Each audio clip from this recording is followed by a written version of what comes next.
In the peaceful village of Haven, the sudden appearance of a huge iceberg off the coast quickly became the talk of the day. This rare sight caught everyone's attention and drew people to the shoreline to see it up close. Residents accustomed to seeing smaller pieces of ice floating from the far north gathered excitedly to see this massive iceberg up close. But as daylight illuminated more details, a sense of shock spread among the crowd. What was that? The villagers could not believe their eyes when they saw what was on top of the iceberg. "Do you guys see that too?" they asked quietly to each other. The discovery made everyone shudder. The normally talkative villagers now stood speechless and pale, staring at the top of the iceberg. What was going on? But before we start, smash the like button and make sure to subscribe if you haven't, and hit that notification bell so that you won't miss any new stories. "Just another chunk from the north," the inhabitants of the small town said nonchalantly as another chunk of ice floated by. They were used to such scenes, and nothing surprised them anymore. They thought they had already seen everything, but this time it was different.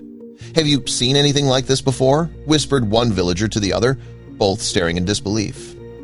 "Never in my life," replied the other, equally puzzled. This giant iceberg, unlike the smaller debris that usually melt away during their journey, had somehow arrived intact, arousing excitement and curiosity among the villagers. "It's a wonder it arrived here at all," they agreed, their usual chatter replaced by a shared sense of wonder at the ice giant before them. People scratched their heads, wondering how this giant iceberg could have come near their town. It was either the biggest iceberg anyone had ever seen, or it hadn't melted much on its way here, which was really strange. It's huge. It must have been a giant to begin with, someone surmised while looking at the huge block of ice glittering under the sundae. "Or maybe it has magic that keeps it from melting," joked another, although everyone knew that was unlikely. Well, most people were just amazed at the size of the iceberg. There was one who noticed something else. He squeezed his eyes shut and leaned forward as if trying to see a secret the iceberg hid. His curiosity was piqued not only by the size of the iceberg, but also by something unusual that others had not yet seen. Peter had been staring at the iceberg for hours as his high-quality binoculars brought the icy expanse into sharp focus. He couldn't help but marvel at how the sunlight played across the surface, creating a mesmerizing display of blue and white that seemed almost surreal. The sheer grandeur of nature's creation held him spellbound. Each glance revealed new patterns and secrets hidden in the ice. As his gaze shifted to the top of the iceberg, a sudden movement caught Peter's attention. His heart skipped a beat. "No way," he whispered as his breath stopped. "Could it be?" he muttered, squeezing his eyes shut to get a better look. What he saw was completely unexpected. A vivid anomaly amid the desolate icy plain. Amid the serene beauty of the frozen landscape, a splash of color stood out, vibrant and alive, in stark contrast to the monochrome world around it.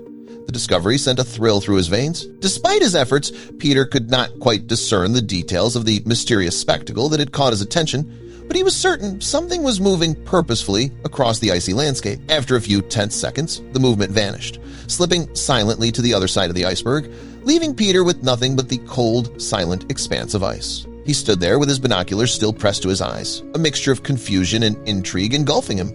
What on earth could that be? He muttered to himself, his head raging with possibilities. The idea that something or someone had been stranded there seemed implausible given the iceberg's constant drift. He thought of reporting it, but dismissed the idea, knowing he had no proof and fearing ridicule. Yet he couldn't shake the feeling that this wasn't something to ignore. Determined, he decided to investigate alone. He remembered his brother-in-law's small speedboat, which he had used before. Without telling anyone, he made a plan and went to buy climbing gear, anticipating he might need to scale the iceberg. As dawn approached, Peter reached the harbor. It was quiet, wrapped in the early light. He crept along the shadows, scanning for the boat. When he finally spotted it, his breath caught. This was it. Whatever lay ahead, danger, discovery, or both, Peter was ready. Hearing no activity, he quietly climbed aboard and untied it without a sound. As the boat gently rocked free, he glanced one last time at the shore, the silhouette of his city barely visible against the morning sky. With cautious precision, he started the engine, fully aware that this journey might have serious consequences. A police boat suddenly appeared in the distance, its searchlights sweeping the waves. Peter ducked into a cove and waited in silence until the coast was clear. Once the danger had passed, he returned to open water, steering directly toward the towering iceberg on the horizon. Something about its sheer presence called to him. He steered toward the iceberg and began preparing his gear. At the base of the iceberg, Peter looked up. The ice wall stretched skyward, shimmering and treacherous. After one last check of his equipment, he took a deep breath and began the ascent. The surface was slick and unpredictable.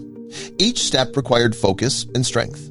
He planted his ice axe carefully and moved upward, aware that every decision mattered. The sound of cracking ice and his own breathing filled the silence. The climb grew steeper, the air colder. Nearing the top, fatigue set in. His limbs trembled and his breath came in ragged gasps. The final stretch was the hardest. Each step demanded all he had left. The crunch of ice beneath his boots echoed through the stillness. He was almost there. What would he find? Nothing, or something that would change everything. He climbed harder, faster, despite exhaustion. The summit was within reach. Just a few more steps, he told himself, pushing past the pain. At last, Peter reached the summit, greeted by a breathtaking panorama. The ocean stretched endlessly, a shimmering expanse of blue and white. Just as despair set in, something caught his eye. Faint footprints in the snow, partially erased by the wind, but undeniably fresh. His curiosity reignited. Someone or something had been here. He followed the trail, scanning every detail. Someone had survived here. Peter's pulse quickened as he spotted a crude shelter hidden in a crevice. Built with a tarp and anchored by ice axes, it was a fragile but clever refuge. He crept toward it, torn between fear and fascination. Peering inside, he saw a sleeping bag and scattered personal belongings. It was real. Someone had lived here.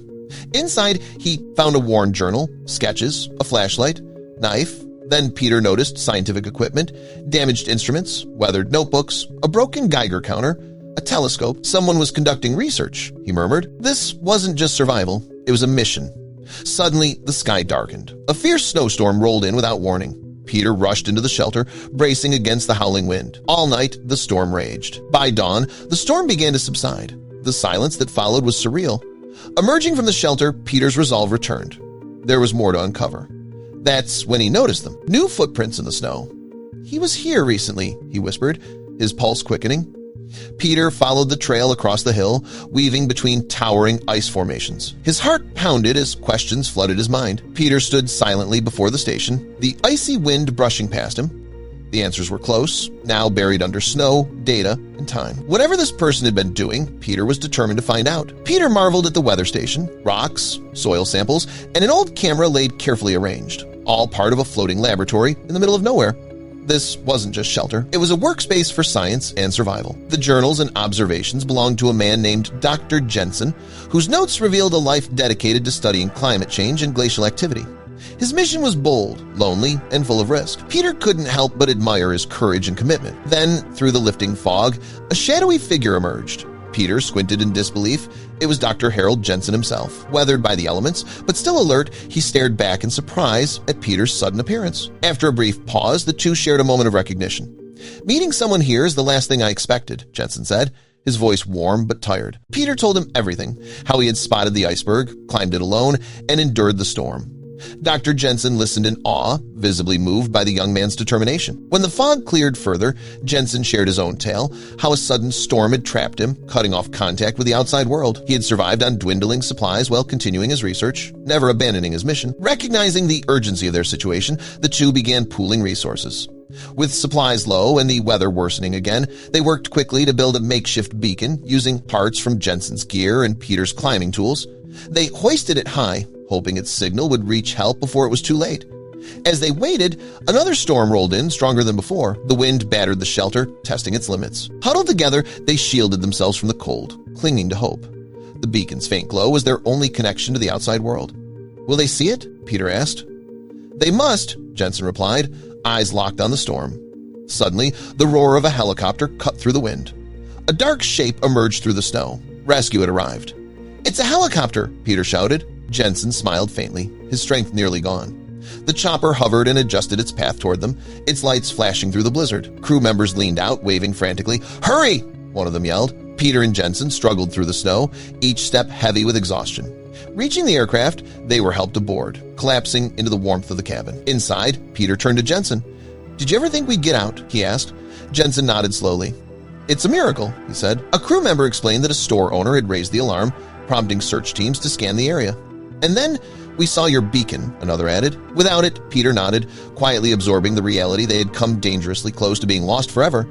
"Thank you," he said to the crew, his voice full of emotion. Back in Haven, the story spread quickly. The small village became known far beyond its borders. Peter, once just another face in the crowd, was hailed as a local hero.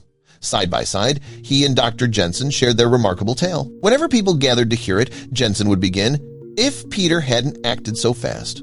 But Peter would gently shift the credit back, always emphasizing Jensen's resilience and brilliance. Their story became more than a survival tale. It was a celebration of courage, curiosity, and the bond formed between two strangers in the most extreme conditions. For Haven, it was a lasting symbol of what can happen when ordinary people face extraordinary moments and refuse to give up.